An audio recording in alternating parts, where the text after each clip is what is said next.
Hi, my name is Kevin. If we haven't met, you can find me if you're interested on Instagram at bigger than Kevin. My last name is Bigger, so that's the joke. Um, and thank you, of course, to Sasha for inviting me to be a part of this 12 days of yoga with friends. I'm really happy to be here.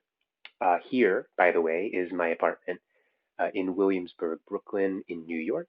And Sasha and I connected here in New York City over the years when she lived here. In particular, we did parts of our sort of advanced training with our beloved teacher, Nikki, together, and ended up teaching at Kula Yoga Project around the same time, which is still where I teach to this day.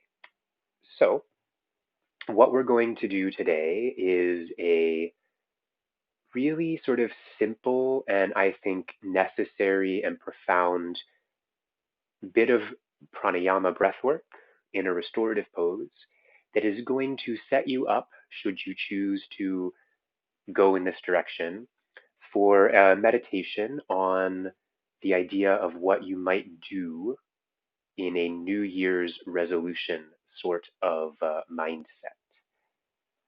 I'm someone who sort of thinks that we as a culture have a pretty fucked up idea of like New Year's resolutions, and it tends to get like January 1st, we're sort of bombarded with this idea that we gained weight, that we made bad decisions, and that we have to now punish ourselves for the entire month of January. I think that that's part of our culture's entire disordered way of thinking. I'm sure some of you agree. And if you don't, I ask you to really challenge yourself why you believe that it's okay for someone to tell you in a magazine that the shape of your body is supposed to be a certain thing, or that you're a bad person for having alcohol on New Year's Eve with your husband, whatever it is, right? Challenge those thoughts because they're essentially coming from oppression, suppression, oppression. They're disastrous ways of thinking, and they're not going to serve you in your path of yoga if you think of yoga as a way to like clean out the bad choices you made, or that you use your practice as a way to punish yourself for what you did yesterday or last year. Um, can your New Year's resolution come from a place of love? Okay. What we're looking at is Supta Baddha Konasana, reclining bound angle pose, sometimes called cobbler's pose. And this is one of the most essential postures to support your meditation, pranayama, restorative practices, and your general well being as a human being. If you own a yoga bolster, great, grab your yoga bolster. I'm going to teach this as if you don't. So, what you need for class is a yoga mat, much like the one you might have already unrolled. Roll it up, and then you're going to make yourself a makeshift bolster by grabbing a thin pillow off of your bed and tossing that thin pillow down on top of your yoga mat so it's not so abrupt the way it makes contact with your back. Take a folded blanket, or this could be a second pillow or meditation cushion, whatever you've got close by. Put that on whatever side of your setup you think your head is going to end up on. And then you'll turn so that your bum is, depending on your height, maybe like 2, 3 inches away from that, maybe 6, 7 inches away from it. I want you to make sure your head is fully supported on the prop. So that might mean that your bum is not touching. And in fact, if your bum were to touch the prop, it would probably feel awful in your sacrum because it's going to be way too much of a back bend for your low back if you're sitting right up against the prop. Okay. If you have yoga blocks and you want to take yoga blocks or additional rolled up blankets are actually more soothing to your nervous system than yoga blocks, but I'm just trying to keep this super simple. These can be equal sized books, these can be Tupperware containers, these can be whatever you feel like grabbing that gives you a little support around the house underneath your knees. Okay, ease your way back onto the setup. Make sure as you come down that your whole head is supported, and then make sure that the shoulders touch the blanket, but the blanket's not under the shoulders. So it's under the neck and the head, the whole neck and the head, but it's not underneath the shoulder itself. If there's a little pressure in your low back, you might need to pressurize the feet down, lift your bum half an inch, and just move the skin of your bum down towards your heels. I like to start with hands overhead, grabbing my elbows and pulling my elbows away from me just to gather some extra length into the sides of the body. And I do this for a few cycles of breath, and I switch the cross of my arms and I do it for a few more. You can do that on your own for as long as it feels good. And I should have already said this. I almost always try to wear a hoodie when I do this. Uh, and I like to put my hands in my pockets. That's really all I'm mumbling about. It just feels soothing. I have my hands on my belly. It's part of a practice of loving the belly rather than hating it. And it also just keeps my hands warm, which is, you know, the functional side of yoga. Okay, this is the pose, and we're here for some time. I'm going to sit up because it feels weird to me to mumble at you with my eyes closed. Feel your breath as it moves through your body. And imagine that each inhalation could touch every single cell of your entire body. So, most obviously, you have lung tissue in your chest. Can you suspend your disbelief and feel breath moving or changing the shape of the abdomen?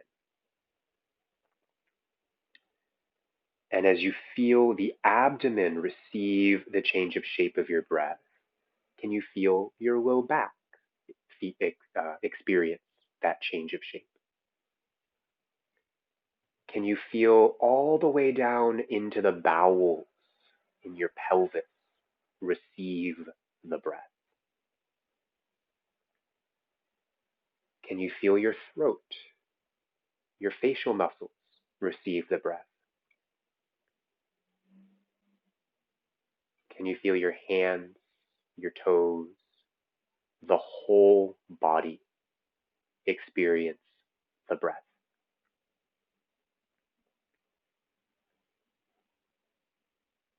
And then, for the purposes of soothing ourselves at the end of what's been for many of us a very long and stressful year, make your exhales longer. Now, there is a way of doing this where you don't do any math or science with your breath and you simply just decide that every time you exhale, okay, I'm going to try to make my exhale longer than my inhale just was. Just be sure that it's not creating tension, right? That you're not gripping around the breath, that you're not squeezing your belly in to squeeze extra air out, but it's pure duration. The inhale is a little shorter, the exhale is a little longer, but the sort of qualitative effort involved in inhale and exhale is exactly the same.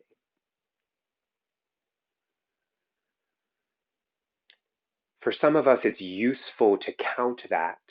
So, a pattern that feels good if you're a beginner to counting your breath would be a 4 count inhale followed by a 6 count exhale.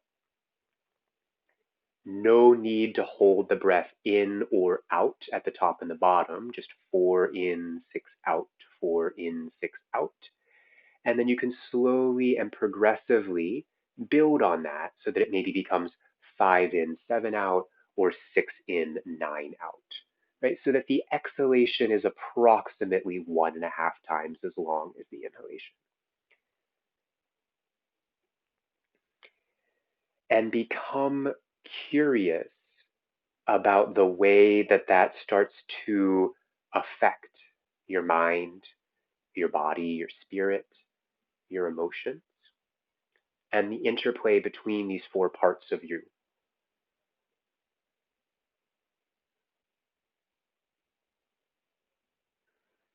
Keep observing the texture of your breath. Be curious about the way the breath makes you feel.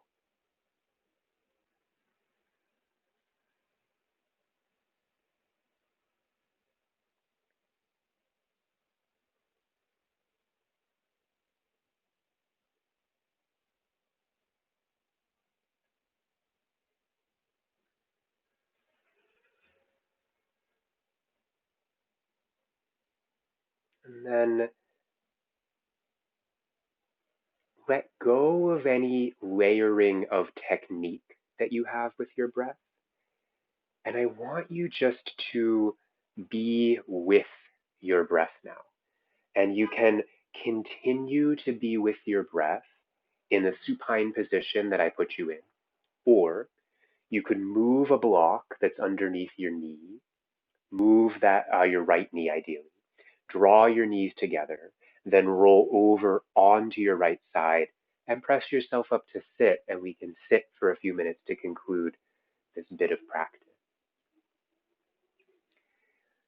Without layering technique onto the breath, I want you just to be supine or upright and be delighted by the texture of your breath, the feeling you have as the breath moves in and the breath moves out. Perhaps the feeling you have when there's a moment where the breath is held at the top. Perhaps the feeling you have when the breath is held for a moment at the bottom. Just keep breathing.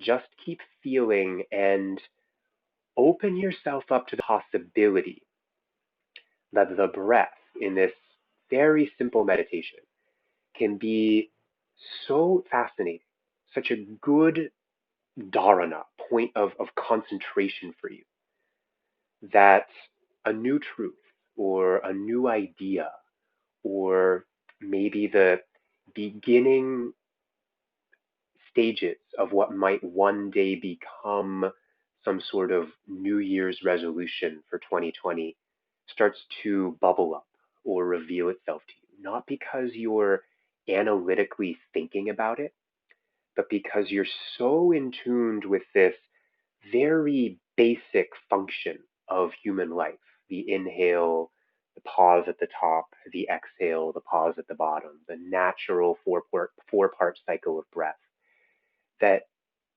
the truth just shows up. Maybe, maybe not. We'll be like this for a minute or two.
Okay, if you've got more time to sit or more time to be supine, stay.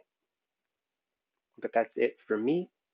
If you want to follow me at Bigger Than Kevin, if you want to send me a message, hit me up on Instagram, head over to my website, www.biggerthankevin.com.